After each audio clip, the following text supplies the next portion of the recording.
కేంద్ర ప్రభుత్వం ఆదివాసీ గిరిజనుల సంక్షేమానికి పెద్దపీట వేసిందని రాష్ట్ర బీజేపీ అధ్యక్షులు రామచంద్రరావు అన్నారు. నాగర్ కర్నూలు జిల్లా లింగాల మండలంలోని నల్లమల లోతట్టు అటవీ ప్రాంతం బౌరాపూర్ చెంచుపేటలో ఆయనకు చెంచుల నృత్యాలతో ఘనస్వాగతం పలికారు. దేశ స్వాతంత్ర్యం కోసం బ్రిటిష్ వారితో పోరాటం చేసి తమ ఆత్మ బలిదానాన్ని త్యాగం చేసిన గిరిజన ముద్దుబిడ్డ బిర్సా ముండా జయంతి వేడుకలను నల్లమల ప్రాంతాలలో నిర్వహించారు. ఈ కార్యక్రమానికి రామచంద్రరావు ముఖ్య అతిథిగా హాజరయ్యారు. ఈ సందర్భంగా వారి చిత్రపటాలకు పూలమాలలు వేసి నివాళులర్పించారు. అలాగే చెంచులకు దుప్పట్లను పంపిణీ చేశారు.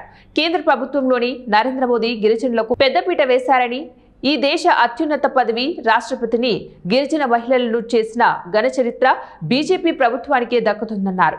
కేంద్ర ప్రభుత్వం గిరిజనుల కోసం ప్రత్యేకంగా గృహాలను నిర్మించిందని, వాటికి సోలార్ ద్వారా విద్యుత్ సౌకర్యాన్ని కల్పిస్తామని హామీ ఇచ్చారు.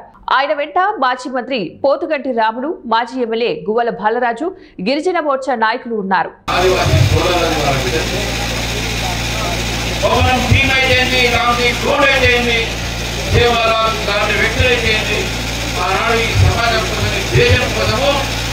దేశాన్ని కాపాడుకోవడానికి తన ప్రాణాలను త్యాగం చేసిన విషయాన్ని మనం గుర్తుపెట్టుకోవాలి.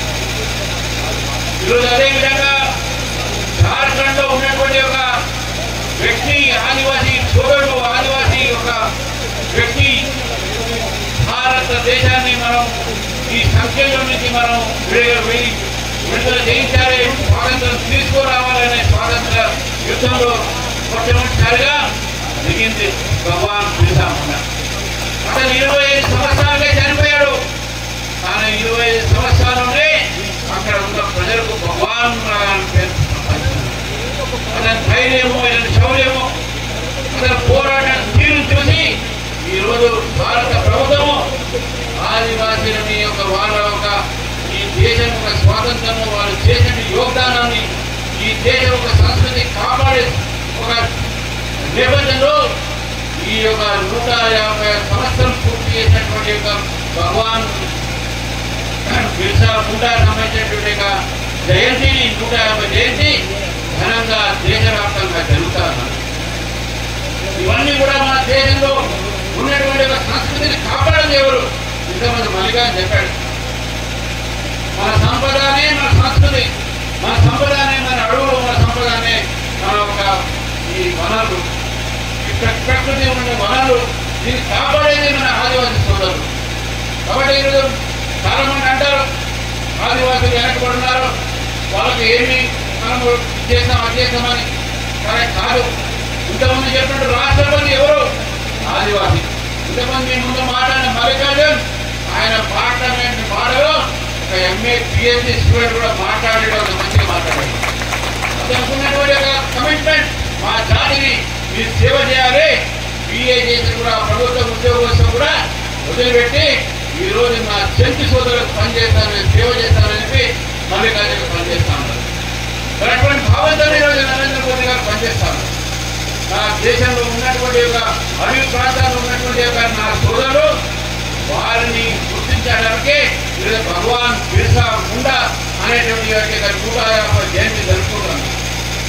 మనకు ఉన్నటువంటి సంస్కృతులు ఈ యొక్క ఏవైతే శివుడి పూజ కానీ, మన ఆరాధన చేసేటటువంటి ఏవైతే మన పద్ధతులు కానీ, మనం మాట్లాడే మాటలు కానీ, మనం ఆలోచించే ఆలోచన కానీ, ఇవన్నీ కూడా ఆదివాసీలు దాన్ని కాపాడుతూ ఉంటారు.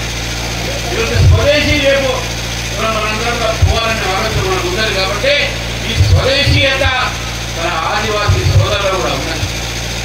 ఆదివాసీ సోదరులు మంచి చదువుకోవాలి, పైకి రావాలి, మంచి ఉద్యోగాలు చేయాలనే ఆలోచనతో కూడా ఈరోజు నరేంద్ర మోదీ గారి ప్రభుత్వం ట్రైబల్ వెల్ఫేర్ డిపార్ట్మెంట్ ద్వారా, వారి యొక్క ట్రైబల్ మినిస్ట్రీ ద్వారా అనేకమైన కార్యక్రమాలు తీసుకోవడం జరిగింది. ఈరోజు ట్రైబల్ వెల్ఫేర్లో ఈరోజు ITDA ద్వారా చాలా కార్యక్రమాలు చేస్తున్నారు. అవన్నీ కూడా ప్రజలు వాడుకోవాల్సిన అవసరం ఉన్నది. మీరు చెప్పారు మీరు రీలొకేట్ చేయమని. రీలొకేషన్ తర్వాత మనం మాట్లాడదాం, కానీ ముందు విద్యా గురించి మనం మాట్లాడాలి.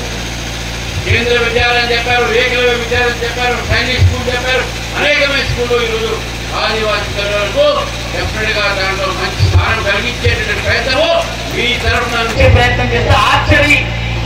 ఎందుకంటే వాళ్ళ రక్తంలోనే విల్లంబు కళ ఉంటుంది. ఇక్కడ నుండి అక్కడ చివరికి ఉన్నటువంటి ఆ చెట్టు కొమ్మను కూడా గురి చూసి కొట్టమంటే వితౌట్ ఎనీ ప్రిపరేషన్ ఏమి సర్దుకోకుండా టక్కుమని కొట్టేసేటువంటి దమ్ము మా చెంచులకు ఉంటుంది. కాబట్టి ఆర్చరీ అకాడమీని మా దగ్గర స్థాపించాలని కోరుతా ఉన్నా.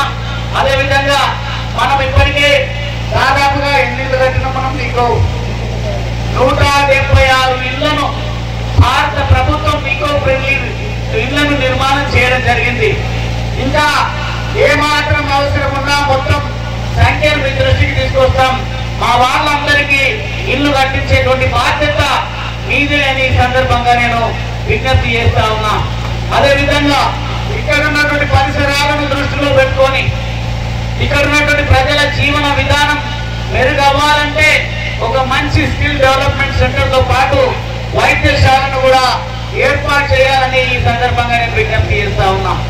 ఇవన్నింటినీ మళ్ళీ నేను విజ్ఞప్తి చేస్తా ఉన్నా. తెలుసు